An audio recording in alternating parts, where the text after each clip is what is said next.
what's going on, Flyers fans, and welcome back to Clear the Ice, the Flyers postgame, not a Flyers postgame show, the Flyers postgame show.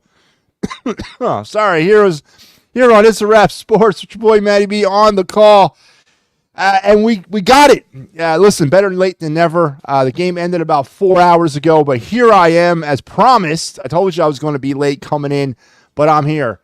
Flyers 3-2 winners in overtime against the Chicago Blackhawks in a game some are calling the coming out party of the Flyers or the get well game of the Flyers. That's a bunch of hooey, because how can you have a get well game against a team that's similar to you in every aspect in the Chicago Blackhawks? This was a game against two teams that I thought were evenly matched, but the Flyers kind of still following this recipe of not playing offense until about 10 minutes left to go in the game.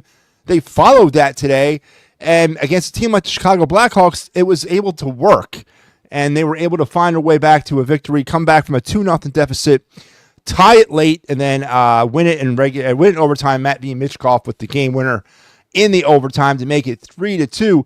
So there's nothing about this game today that gets me excited about this Flyers team. Absolutely nothing. It's a par for the course so far of the season. The Flyers are not able to consistently attack. They're not able to consistently put offensive pressure on Peter Mrazek. Now, they outshot Buffalo. They outshot Chicago massively today. 37, I believe, to 21 was the final shot count in favor of the Flyers. That's extremely impressive. That's been at a premium so far this season. This is the fourth straight game in a row that the Flyers have tallied over 30 shots. So that's impressive to see. That seems to be maybe the Flyers are turning a corner. I'll take that. Adam chiming in. What's up? Hey, Adam, how are you? Hope you're having a good night tonight. So I will take the 37 shots. But I want to see more than 3 goals. That's the thing. The finishing is still a problem. We had some odd man. We had oodles and oodles of noodles and oodles and oodles of chances today, and yet the Flyers were unable to kind of finish the deal. The most glaring chance or opportunity that I saw happen in this game was in the second period. Joel Farabee leading a 2-on-1 rush. And what does Joel Farabee do? Well, he's indecisive with the puck. He should have passed. He waited too long. He takes a kind of a pedestrian little deke move and then fires it right into Mrazek's chest, thus ending that opportunity. That's the kind of stuff that's frustrating me about this team. That's the kind of stuff that's going to separate the Flyers from being from a contender to a Stanley Cup champion. That's the type of stuff that the Flyers are struggling with the most so far this season. We talk about it a lot, about the indecision with the puck. And today, I mean, they got the goals when they needed them. Sean Couturier, that's a great sight to see with the goal. And obviously, Matt V. Mitchkoff scoring the game winner. He had sprinkled in a Noah Cates goal there as well. It's good to see Noah Cates back on the scoring column, as you want to get these young players back into this thing.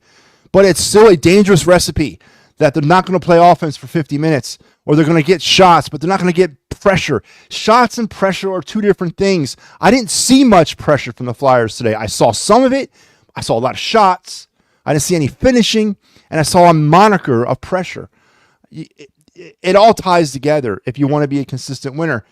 And to get all hooey against beating a team like the Blackhawks, come on, man, what are we doing here? The Blackhawks are literally in the same level the Flyers are. And the fact that the Blackhawks held the Flyers down 2-0 into the third period has got to be a concern for people. It sure as heck is a concern for me. But I'll take the win. 3-2 in the overtime. The Flyers now going to 9-10-2 on the season, moving themselves into that magical 20-point mark. That's good to see. We were one of the only teams in the East that were still lower than 20, but now we're into that 20-point threshold. Alexei Kovasov played well today.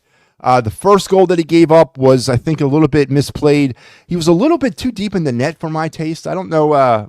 I'm sorry, that was the Pat Maroon goal. That was the second goal. A little too deep in the net for my taste. That's his style. Got to be careful when you play that deep in your net, because you're going to have situations where you have nowhere else to go, nowhere to run, and you're going to end up getting handcuffed. And that's kind of how that second goal went with Pat Maroon, who had himself a day today. 2 points for the wily old veteran.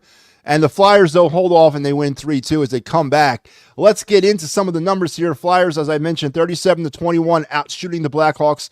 That once promising Flyer power play that was on the mend or on the rise this season did get a goal today. That's good. 1 for 3. The Blackhawks were 0 for 1 on the power play. So the Flyers shorthanded penalty kill continues to excel. Flyers blocked 18 shots, gave the puck away 12 times, and took it away 5. All positive numbers. Don't get me wrong. It was a positive. You take positivity away from this type of win, but nothing to get overly excited about.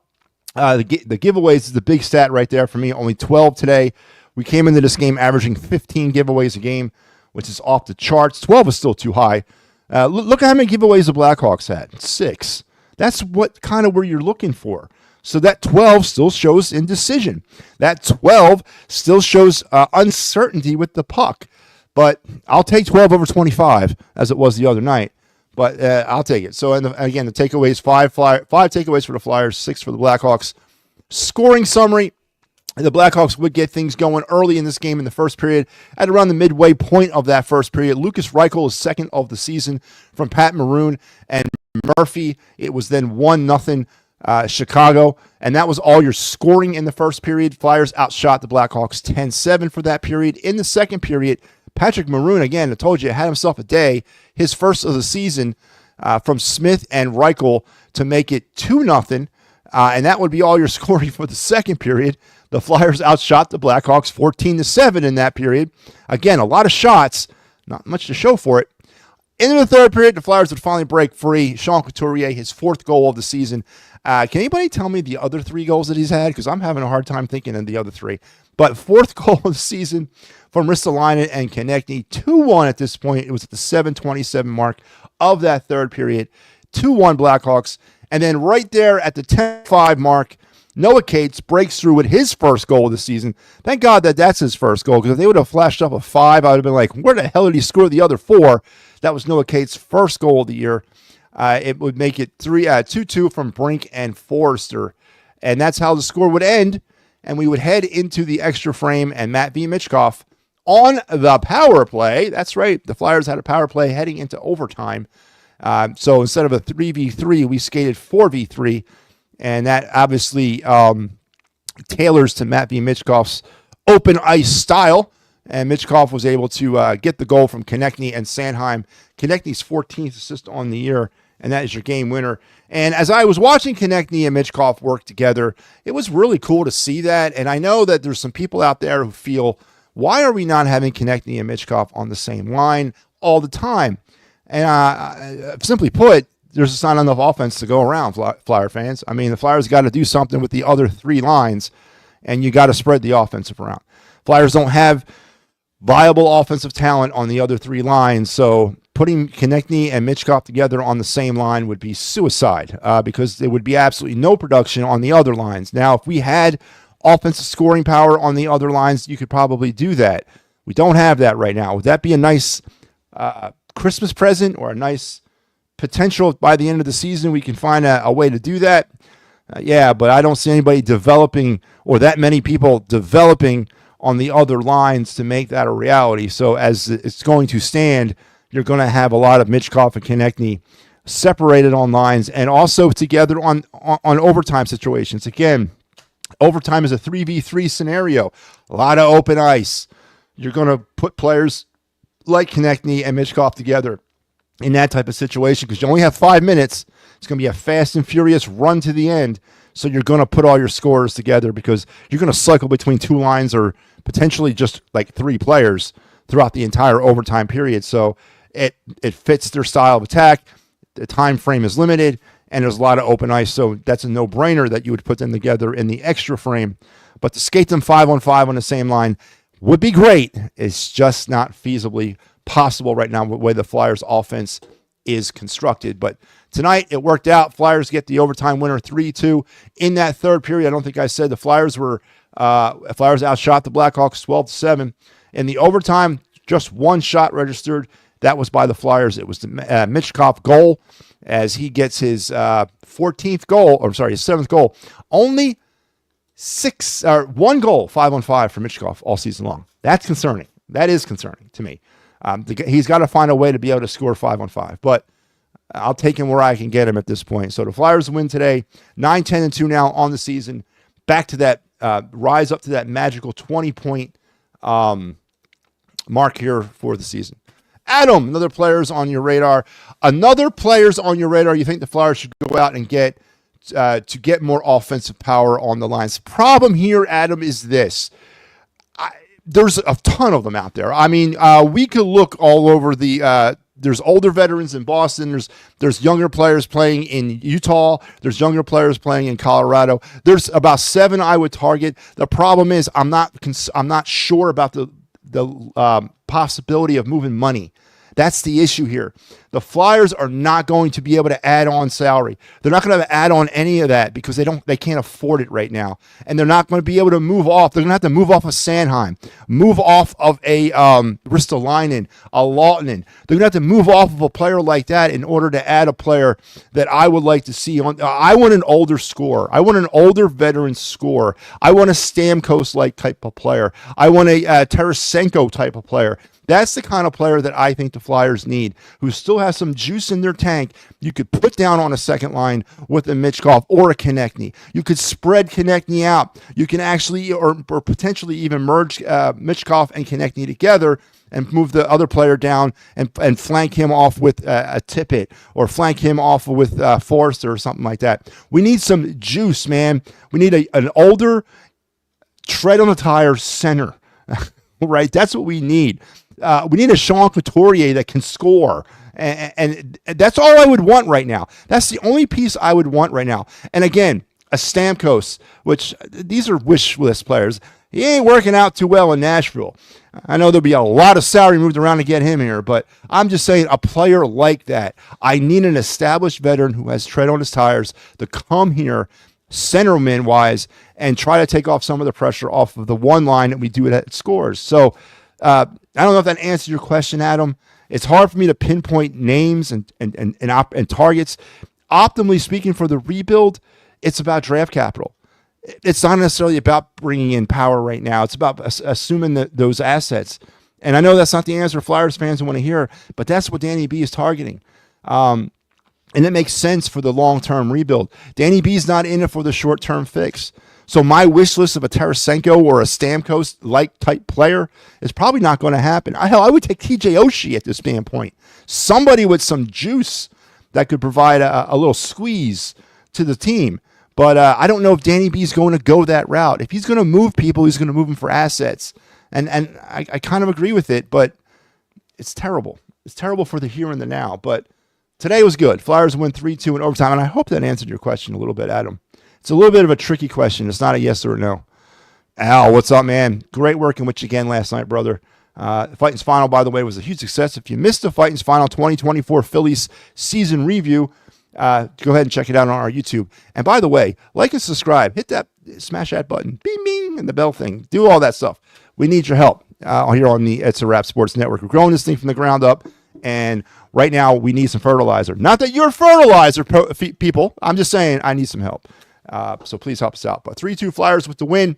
They now will wait till Monday night as the Flyers will face the Vegas Golden Knights in Philadelphia as the 5-game homestand continues. Here is your Clear the Ice schedule for next week.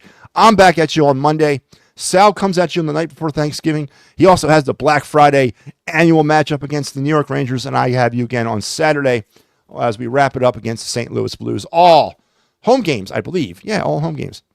Wait, no. Nope, that St. Louis game's a road game. So, great, I'll be up at 11 o'clock doing that. Outstanding. But anyway, that is your Clear the Ice schedule for next week. So make sure you're checking out the network and everything we have to offer. Adam says, "Yeah, you answered the best you could." Yeah, and I'm sorry, it's not as clear to cut as you want it to be because there's a lot of stipulations right now. Danny B's not in it for the quick fix. Danny B's in it for the long haul. He wants to develop players. He wants a player to come from the ground up. I don't know if the Flyers would go a route of a veteran player like that. I really don't. Because if they were going to go that route, they probably would have moved somebody in the offseason and brought him here in the summer. So I don't know if it's as easy as that. I wish it could be, and I wish it would, and I wish it was. But I think he's trying to grow it from the ground up, and that means assets and draft capital, and potentially, maybe signing some players in the summer. But he's not. I don't think Danny B is going to go for the quick fix, and that's what's frustrating about this team is that they're not a bad team, but they're not a good team. They're just kind of stuck in the middle there. And that's what the season's going to be. Stuck in the middle with you. That's what it is. That's the song of the season. And that's what the Flyers are going to be. They may be good enough at the end to make the playoffs. They may not. They may decide at the trade deadline, you know what? It's time now to sell off all the assets we do have, or some of them, most of them, quite a bit of them, and try to pick up some more draft capital. 6 picks, Adam. 6 draft picks the Flyers have in the first 2 rounds of next summer's draft. 6. That's a lot right now. So they could possibly do something with those. Danny B is not looking for the quick hitter, right? Danny B is not looking for the bread man. Danny B is not looking for Stamkos. He's not looking for those types of players. Dreisaitl's, the McDavid's or Dreisaitl's going to come up before McDavid does, but he's not looking for those. He's looking to build from within, and that's what's frustrating about this. And I don't think people really understand what a rebuild is.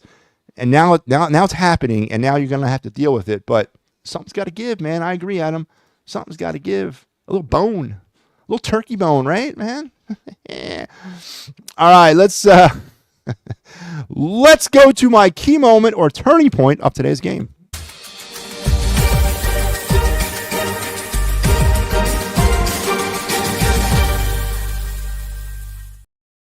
All right, this is the key moment or turning point of the game segment brought to you by the great folks here at the It's a Wrap Sports Network.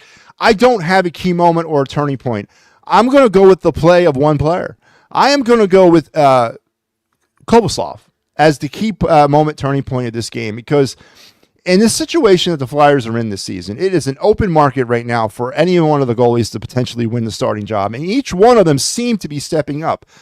Granted, it's the Blackhawks. Granted, he did face 21 shots. It's a lot of shots. But it's still the NHL level. It's still a level of hockey this guy's not familiar with, but he continues to grow and get better. I love his horizontal game. I like the way he moves in the crease. I like his low center of gravity. I don't like how deep he plays in the net at times, but I do like his mechanics, and I think there's something that you can work with there. And at the very least, but it's something we could potentially trade down the line for more capital or more assets. So my turning point or key moment of this game today, simply put, is the play of the netminder, Alexei Kovalov. I know it doesn't really fit the parameters of that, but you know what? I'm going with it. It's my show, so it works. So there you go. Key moment or turning point of the game, the play of your goaltender, Alexei Kovalov. And now let's take a look around the NHL on this Saturday night. Again, game ended about 4.5 hours ago. I apologize. You're lucky I was able to get in here and get this thing out of the way. I had to duck away from something that I was doing, and as soon as my wife realizes I'm gone, I'm a dead man, so I got to get through this and get back. Anyway, the Flyers 3-2 winners in overtime. Going into the third period, or coming down the home stretch of the third period, is 5-3 Avalanche over the Panthers. The Golden Knights are up 3-0 over Montreal in the about midway point through the second. It is 2-1 Vancouver over Ottawa, midway point through the second. 1-1 Boston and Detroit tied, end of the second period. 7:45 remaining in the second. It's 2-2 Dallas and Tampa. The Utah Hockey Club is up 3-1 over the Penguins as they come down the home stretch of the second period as well. 3-1 Devils over the Capitals, end of the second. 4-3 Carolina over Columbus, end of the second.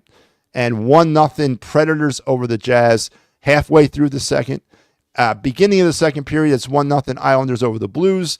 At the end of the first, it's 1-1 Sabres and Sharks, and it is going to be a 10 o'clock start between the Rangers and Edmonton out in Edmonton. Games that have gone filed, it was final was 4-3 Calgary over Minnesota in the shootout, and 2-1 LA over the Kraken.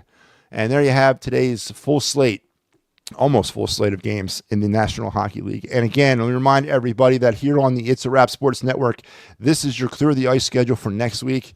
We got 4 games on the slate. Starting on Monday against the Vegas Golden Knights, it's me. On Wednesday, you got Sal coming at you for the night before Thanksgiving. And then the day after Thanksgiving, Sal's got the sandwich duty against the Black Friday annual showdown afternoon matinee game against the the Rangers and I got you Saturday night in St. Louis against the Blues. Folks, thank you very much for tuning in. It was a good win today for the Flyers, but still the same old from this team. I got to see better starts. I think I'm talking about the Eagles right now. I got to see better starts from this hockey team. They have energy. They have juice. They have potential and opportunities every game. Got to find a way to start finishing off some of these things. Got to be better with the puck, more decisive with the puck. It was a positive sign to see the giveaways go down a little bit tonight, but still 12 is a lot. Got to get that even down further. It's good to see it's not 25, but it's got to come down a little further than 12. So there's some positives to take out of this game, but we still got a long way to go, a long way to go before we can call this a successful season or even a team that's ready to compete for a playoff spot. But, hey, 3-2, Flyers got the 2 points, 20 now on the season. Thank you, Adam, for your support. I appreciate it. As I said, we'll be back tomorrow for the Final Word with Matty B tomorrow night. Until then, in the immortal words of the great Gene Hart, good night and good hockey.